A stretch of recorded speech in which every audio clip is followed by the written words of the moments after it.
지금 한국은요, 추석 명절로 기분이 막 들떠 있는데, 우리 반대편 미국에서는요, 지난 1일 오후 10시 8분경에 그 라스베가스에서 야외 콘서트를 벌이고 있는데, 한 사람이 무차별 총기 난사를 하는 바람에 최소 59명이 숨지고 527명이 부상당한 것으로 집계되어 있습니다. 범행을 저지른 범인인 패덕은 호텔방에서 숨진 채 발견됐다고 하는데요. 하지만 공범이 없고 유서가 없기 때문에 왜 총기 난사를 저질렀는지 지금 아직도 알아내지 못하고 있다고 합니다.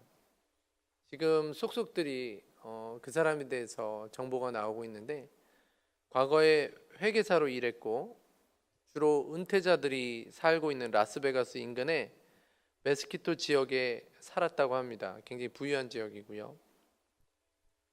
그리고 캘리포니아, 텍사스 등의 수십억 원의 규모의 그 고급 부동산 그리고 자가용 비행기까지 보유한 재산가로 확인됐다고 합니다. 그렇다고 그 사람이 평소에 죄를 저지른 범죄 사실이 있었느냐? 교통법규 위반을 제외하고는 전과 기록이 없었다고 하죠. 정신병이나 그러면 약물 중독 증세가 있었느냐? 그런 병력도 없었다고 합니다. 그러면 사상이나 세계관이 잘못됐느냐? 특정 종교 단체에 가입한 적도 없고 극단적인 이념이나 또는 종교관도 갖지 않은 그런 평범한 사람이었다고 합니다. 그래서 아직까지 지금 뚜렷한 범행의 동기가 밝혀지지 않고 확인되지 않아서 수사당국이 지금 굉장히 당혹스러워하고 있다라는 소식이 들려졌습니다. 저희는 이런 묻지마 범죄가 우리 가운데 일어나게 되면 늘 한마디로 이런 말을 하죠. 에휴, 말세네 말세. 이런 일들이 일어나면요, 말세가 다 가까운 것 같고 더 무섭게 느껴지고, 그리고 이러다 어떻게 될까? 그런 걱정이 앞서기도 합니다. 이런 작금의 시대를 살아가고 있는 우리에게 오늘 사도행전 말씀은 소망이 됩니다. 오늘 사도행전 1장 1절부터 5절까지 말씀은요, 이제 사도행전을 시작하는 서론을 다루고 있고요. 그리고 예수님께서 제자들에게 마지막 중요한 일을 당부하시면서 이제 사도행전 1장이 시작되어집니다. 1절부터 3절까지는요, 사도행전의 서론이라고 할 수 있습니다. 1절에 보니까 먼저 데오빌로라는 말이 나옵니다.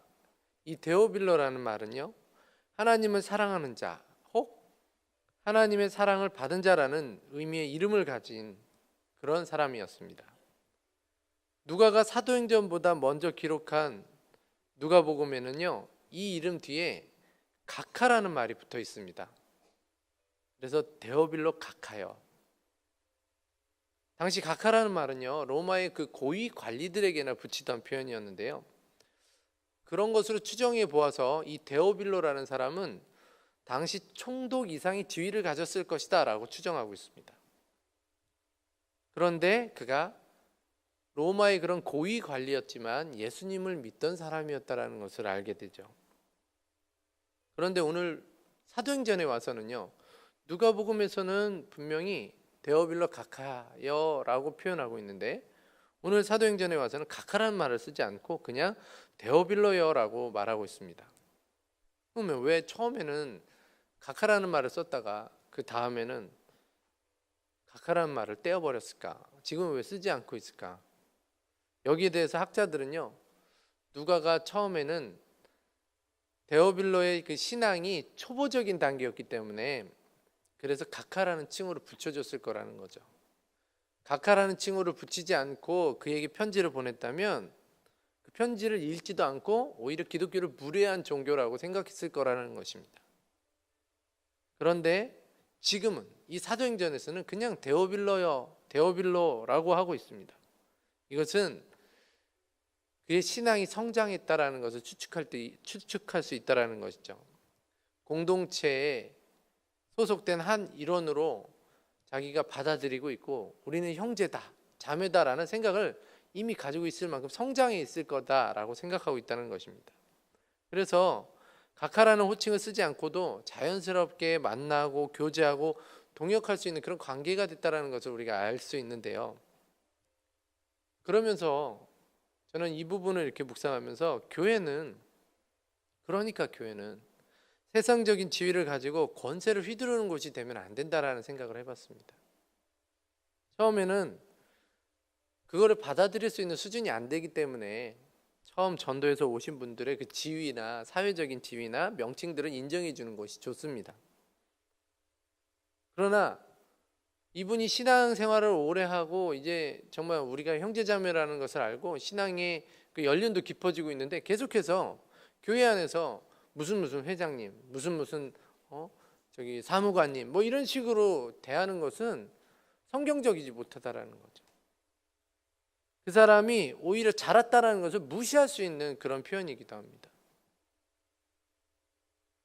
계속 그런 식으로 불리워져야 된다라고 생각하는 것도 문제가 있습니다. 왜냐하면 나만 특별한 자리를 차지해야 된다. 그리고 나만 특별한 응답을 또는 응대를 받아야 된다라는 그 특권의식은 교회 공동체 안에 사실은 공동체를 저해하는 일들이기 때문에 그렇습니다. 분명히 예수님께서는 먼저 된 자가 나중된다라고 표현하기도 했고요. 그리고 낮은 자로서 섬기는 자가 그것이 진정한 리더십이다라고 우리에게 말씀해주고 있었습니다. 세상에서 고위 공무원직을 맡고 있든지 또는 국회의원이든지 사업을 크게 하는 사람이든지 특정 분야에서 탁월한 능력을 인정받은 전문가든지 그걸 교회에 가지고 와서 그걸 가지고 특별한 대접을 받으려고 하면 안 된다는 것이죠. 교회는 모두가 평등한 한 형제 자매가 되어서 서로 섬기고 사랑하는 그런 공동체가 되어야 될 줄 믿으시기 바랍니다. 자, 그런 뒤에요. 누가는 내가 먼저 쓴 글에는 이라고 말씀합니다. 먼저 쓴 글이란 누가가 데오빌로를 위해서 쓴 누가복음을 의미하는 거죠. 누가복음은 복음이 어떤 것인가에 대해서 말씀하는 책, 기록한 책이라면 사도행전은 교회를 통해서 이 복음이 어떻게 전달되어지고 있는가, 유대와 사마리아와 땅끝까지 어떻게 그것이 로마까지 전달되어졌는가를 말씀해주고 있는 책이 바로 사도행전입니다. 지금 1절과 2절에서는요, 누가복음이 예수님이 우리의 구주로 메시아로 이 땅에 오셔서 자기가 능력도 보여주시고 그리고 말씀을 가르쳐서 제자들을 세우심으로 인해서 그가 십자가에 달려 죽으시고 부활하시고 그리고 우리의 참된 구원자가 되어주셨다라는 것을 보여주는 책이라는 것을 1절과 2절을 통해서 우리가 알 수 있습니다. 그러면 왜 이 누가복음의 내용을 다시 한번 복습시키고 있는가? 지금 사도행전에서 말하고자 하는 이런 성령의 역사, 성령의 인도하심, 그런 성령의 역사와 성령의 인도하심과 성령의 은혜는 반드시 예수님을 누구인지를 알고 예수님을 인격적으로 만나고 예수님의 그 구원의 은혜를 경험한 사람들이 그 성령의 역사하심을 볼 수 있게 되고 성령의 역사하심을 누릴 수 있게 되고 성령의 은혜를 찬송할 수 있게 되는 줄 그것을 알려주기 위해서 그렇게 말씀하고 있다는 것입니다. 저는 우리가 구원받은 사람이라면 예수 그리스도를 우리의 구주로 영접한 사람이라면 성령의 일하심이 은혜임을 깨닫게 되시길 주님의 이름으로 축원합니다. 이제 3절에서 우리말 성경은요, 그가 고난받으신 후에라고 시작합니다. 우리 3절 다 같이 한번 읽겠습니다. 시작. 그가 고난받으신 후에 또한 그들에게 확실한 많은 증거로 친히 살아계심을 나타내사 40일 동안 그들에게 보이시며 하나님 나라의 일을 말씀하시니라. 우리말 성경은 그가 고난받으신 후에라고 시작합니다. 그런데 원문에 보면요, 그들에게 친히 살아계심을 나타내셨다라는 말로 시작합니다.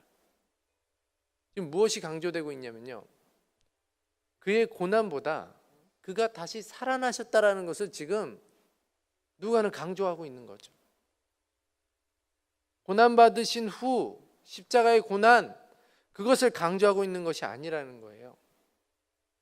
여기서 고난이라는 말은요, 헬라어로 파스코라는 단어로 쓰여졌는데 여기서 패션이라는 그 순한 고난이라는 말이 영어에 패션이라는 말이 나옵니다.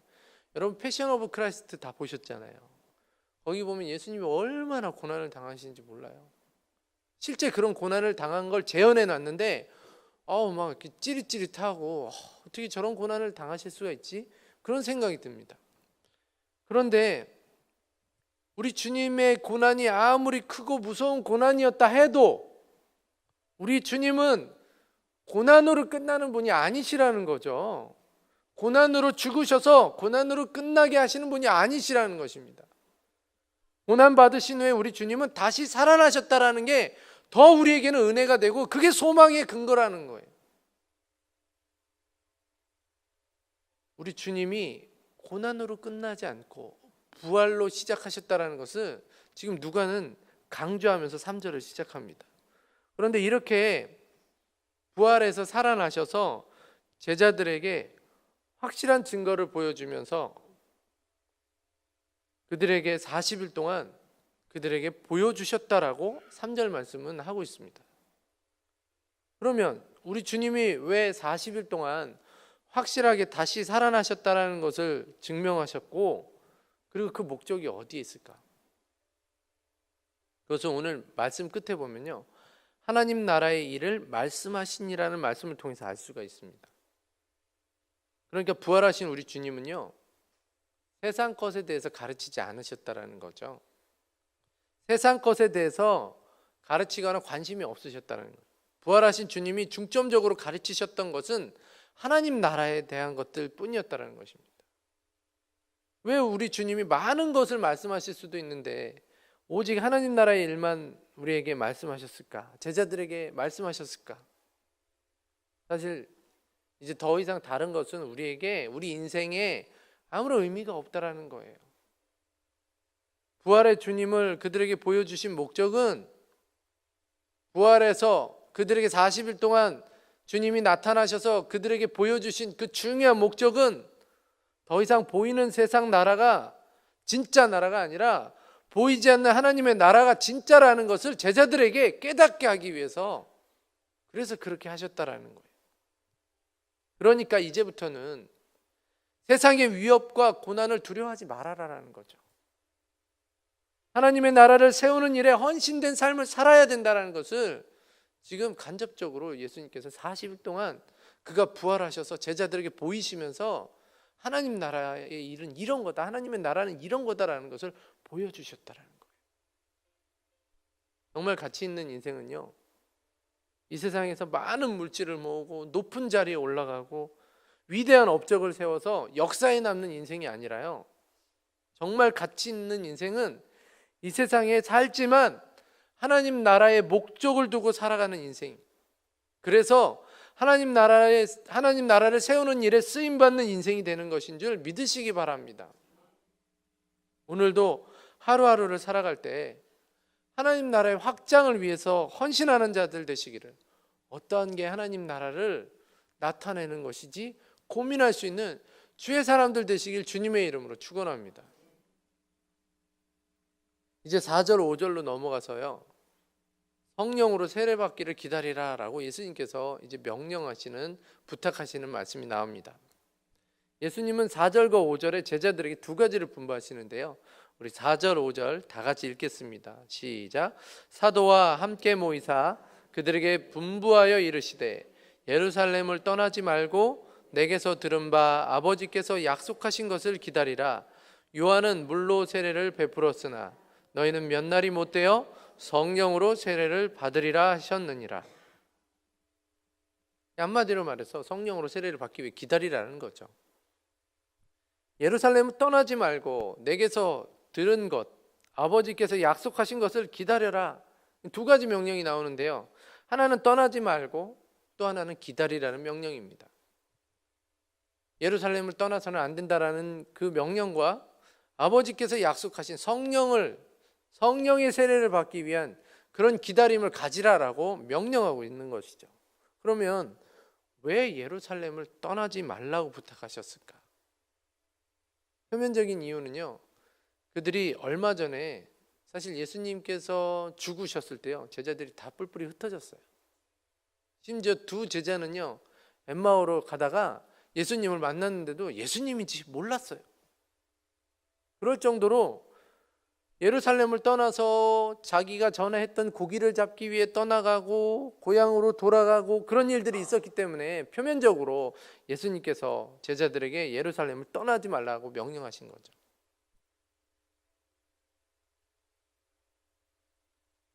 그리고 나서 그들의 집이 갈릴리에 대부분 있었기 때문에 그들이 집으로 돌아갈 것이다라는 것을 예수님께서는 직감하셨기 때문에 예루살렘 떠나지 말라라고 부탁하셨을 수도 있습니다.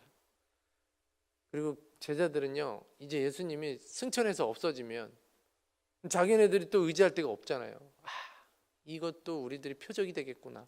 그래서 그런 불안감에 휩싸였을 것을 이미 예수님은 알고 계셨던 거죠. 그러니까 예루살렘을 떠나지 말라라고 부탁하신 것일 수도 있습니다. 이것은 표면적인 이유입니다. 그런데도 왜 우리 주님은 성령의 세례를 받으려면 예루살렘을 떠나지 말라고 말씀하셨을까? 그 이면적인 면을 보면요, 예루살렘이라는 곳이 어떤 곳입니까? 예수님이 십자가에 달려 죽으신 곳입니다. 예수님이 고난받으신 곳입니다. 예수님이 그곳에서 그의 인생을 마감했던 곳입니다. 종교 지도자들이 예수님을 잘 죽였다라고 생각하는 곳입니다. 예수님이 죽었으니까 한간에 부활했다라는 그런 헛소문이 돌고 있는데도 그래도 아직까지 우리의 권력은 건재하고 우리는 그것을 컨트롤할 수 있다라고 믿고 있는 그 사람들이 있는 곳, 그것이 바로 예루살렘이었죠. 세 가지로 말씀하시는데요. 구약의 그 예루살렘이 율법과 여호와의 말씀이 나오는 곳으로 예언된 사실을 성취하기 위해서, 그래서 예수님이 예루살렘을 떠나지 말라 했을 것이다라는 거죠. 두 번째 이면적인 이유는 예루살렘은 예수님께서 죽으심으로 인간의 모든 죄를 해결한 구원의 시작이 된 곳이기 때문에 이곳은 구원의 시작이고 약속하실 성령이 임할 장소로 딱 맞는 교회의 시작점이 될 만한 곳이기 때문에, 그래서 그곳에서부터 땅끝까지 복음이 전달되어져야 된다는 것을 예수님이 잘 알았기 때문에, 거기서 반전이 일어나야 된다는 것을 알았기 때문에 그 괴로움이 끝이 아니라 새로운 소망이 시작되어지는 곳이 예루살렘이어야 된다는 것을 잘 알았기 때문에 제자들에게 부탁했다라는 것이죠. 그리고 세 번째는 예수 그리스도를 인정하지 않고 오히려 핍박하고 십자가에 달려 죽게 한 성읍인 예루살렘에 성령이 임하고 초대교회가 세워지는 것은 사단의 세력에 이제 우리가 완전히 승리했다라는 영적인 상징이 될 수 있기 때문에, 그래서 구속사적인 측면에서 굉장히 중요성을 가지고 있기 때문에 예루살렘을 떠나지 말라라고 부탁했을 거라는 것입니다. 그런데요, 저는 이 표면적인 이유와 또 영적인 구속사적인 이런 이면적인 이유들 말고도 더 중요한 이유가 있다고 생각합니다. 그것은 6절을 보면 그 힌트를 보게 되어지는데, 우리 6절 다 같이 한번 읽겠습니다. 시작. 그들이 모였을 때에 예수께 여쭈어 이르되 주께서 이스라엘 나라를 회복하심이 이때니이까 하니. 여러분 6절에 지금 이 제자들이 뭐라고 표현하냐면 기다려라, 성령 세례를 받아라, 이렇게 지금 예수님께서는 자기가 이 예루살렘에서 구속사가 시작되어지고 구원의 시작이 교회가 시작되어져야 된다는 것을 막 부여하고 있고, 너네들 예전에 여기를 떠났지 않느냐, 뭐 그런 걱정과 이런 모든 것들을 다 거기다 응축해가지고 예루살렘을 떠나지 말고 성령의 세례를 받으라라고 부탁을 하고 있는데, 제자들은 지금 뭐라고 질문하냐면, 그러니까 예수님 이 나라를 회복하는 게 지금 이때입니까? 라고 물어보고 있는 거예요. 이 사람들이 지금 물어보고 있는 건요, 영적인 회복을 물어보고 있는 게 아니에요. 이 사람들은, 예수님은 지금 구원에 대해서, 교회의 시작에 대해서, 영적인 은혜에 대해서 지금 얘기하고 있다면 다시금 이 제자들은 세속으로 돌아가고 있는 거죠. 세상 나라에 우리 이스라엘 국가가 다시 회복되는 게, 메시아가 오셨으니까 이 나라가 독립되어지고 강한 나라로 되어지는 게 이때입니까? 라고 지금 물어보고 있는 거예요. 저는 이 부분을 읽으면서요, 어쩜 이럴 수가 있지 그러면서 한탄했어요. 예수님이 막 열정적으로 40일 동안 살아계셔서 그들에게 살아계심을 보여주면서 하나님의 나라는 이렇게 부활이다, 하나님의 나라는 고난으로 끝이 아니라 소망이다라고 그렇게 살아서 보여주고 있고, 하나님의 나라의 일에 대해서 그들에게 실제 자기의 몸을 보여주면서 나타내 보여주었는데도, 그래서 그들에게 성령 세례를 받으라고 부탁했는데도 이들 안에는요 온통 자기 관심밖에 없어요. 이 나라가 회복되겠습니까? 그 전에 어떤 질문을 했죠? 예수님께서 이 나라를 회복시키면 제가 오른쪽에 앉겠습니까? 왼쪽에 앉겠습니까? 지금 그 싸움이에요. 그 싸움.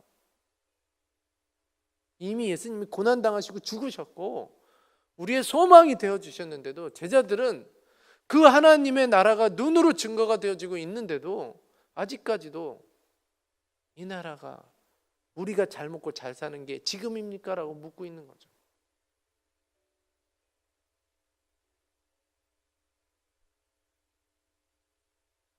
아직도 자기들의 회복이 관심인 그들에게, 온통 자기 삶에 대한 생각뿐인 제자들에게 왜 예루살렘을 떠나지 말라고 했을까? 왜 성령 세례를 받으라고 했을까? 그것은 그들이 그런 사람들도 하나님의 나라를 통해서, 하나님의 은혜를 통해서 증인이 될 수 있고 전하는 삶을 살게 할 수 있기 때문에, 그래서 예수님은 예루살렘에서 기다리라라고 부탁하신 것입니다. 다시 말하면요, 예루살렘에서 기다리라고 한 것은 사실은 그들이 기다리는 게 아니고 주님이 기다리겠다는 거예요. 너희들이 성령의 그 감동과 감화를 통해서 변화되어져서 전하는 증인이 될 때까지 내가 기다리겠다. 사실은 너희가 기다리라고 한 그 뒷면에는 내가 은혜로 기다리겠다. 너희들이 변할 때까지 기다리겠다. 너희들이 성령의 그 충만함을 통해서 복음 전하는 자가 될 때까지 내가 기다리겠다 라고 하는 예수님의 은혜 때문에 지금 예루살렘에서 기다리라고 하고 성령의 세례를 받으라고 말씀하고 계신 것입니다. 여러분, 3절에 예수님은 부활하신 후에 40일 동안 제자들과 함께 계셨습니다. 그 40일은 사실 예수님께 필요한 시간이 아니에요. 왜 예수님이 부활해서 40일 동안 그들과 같이 먹고 마시고 그들에게 구멍 뚫린 손도 보여주고 평강이 있으라라고 얘기했겠습니까? 제자들이 필요한 시간이었고 제자들을 준비시키기 위한 40일이었다는 사실을 기억하시기 바랍니다.